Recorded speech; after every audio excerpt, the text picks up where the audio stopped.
Je vous souhaite la bienvenue dans notre méditation « Sa grâce nous suffit » qui a pour titre « Irrésistible ».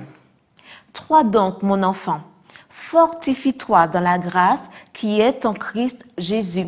2 Timothée 2, verset 1.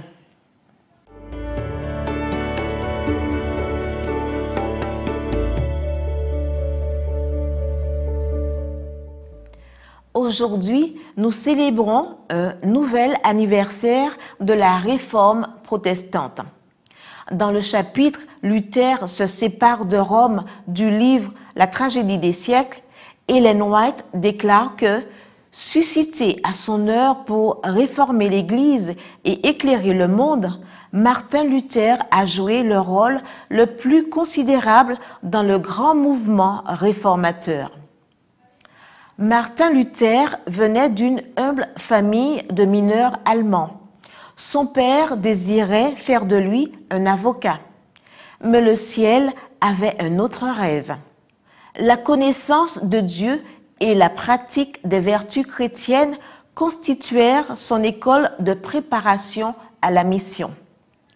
Luther était de plus en plus convaincu de sa condition pécheresse et passait sa vie à s'infliger des mortifications et des châtiments corporels pour gagner l'approbation de Dieu. Stopitz lui exposa la parole. « Au lieu de te martyriser pour tes fautes, lui dit-il, jette-toi dans les bras du Rédempteur. Confie-toi en lui, en la justice de sa vie et en sa mort expiatoire.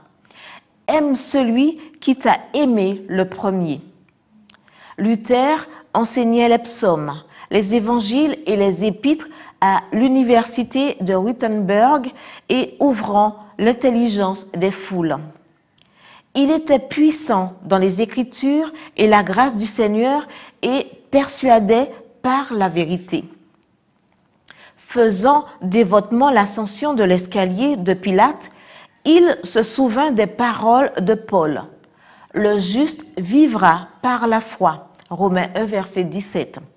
Cela influença sa vie pour toujours. À son retour de Rome, il obtint son doctorat en théologie à l'université de Wittenberg. Il ne serait désormais plus un simple moine, mais un héros du salut, du pardon, de la paix et de l'espérance de la vie immortelle. Ainsi s'alluma une lumière qui allait briller de plus en plus jusqu'à la fin des temps. Luther était horrifié par les indulgences, qu'il considérait comme un blasphème.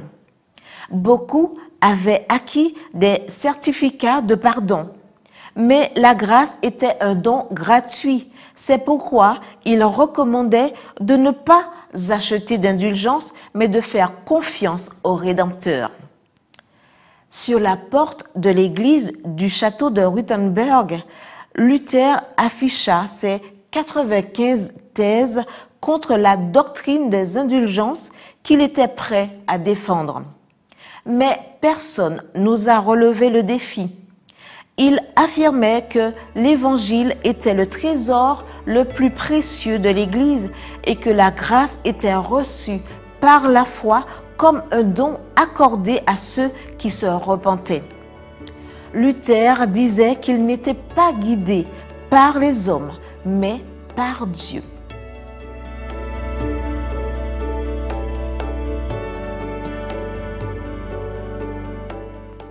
Nous devons terminer le travail de réforme que Luther a commencé.